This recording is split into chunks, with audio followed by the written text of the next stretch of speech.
ఏమైంది నాగ్? సోలో హీరోగా cinema announce చేసి 1 ఇయర్ దాటిందా?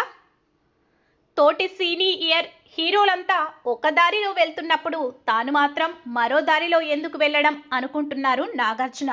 అందుకే ఆయన కూడా తోటి నటులు వెళ్తున్న దారినే ఎంచుకున్నారు. ఆయన సోలో హీరోగా సినిమా అనౌన్స్ చేసి చాలా రోజులైపోయింది కదా. పనిలో పనిగా అది కూడా చేయాలని చూస్తున్నారు నాగ్. మరి ఈయన నెక్స్ట్ సినిమా ఎవరితో ఉండబోతుంది? నాగార్జున సోలో హీరోగా వచ్చి చూస్తుండగానే ఏడాది కావస్తుంది. సపోర్టింగ్ రోల్స్ చేస్తూనే సోలో హీరోగాను నటించడానికి సరైన స్క్రిప్ట్ కోసం చూస్తున్నారు నాగ్. ఈ క్రమంలోనే ఈయనకి ఓం బీ బుష్ ఫేమ్ హర్ష కొనగంటి చెప్పిన కథ నచ్చిందని తెలుస్తుంది. అన్నీ కుదిరితే నాగార్జున నెక్స్ట్ చేయబోయే సినిమా ఈ దర్శకుడితోనే. ఎలాగూ చిరంజీవి, బాలయ్య, వెంకటేష్ కూడా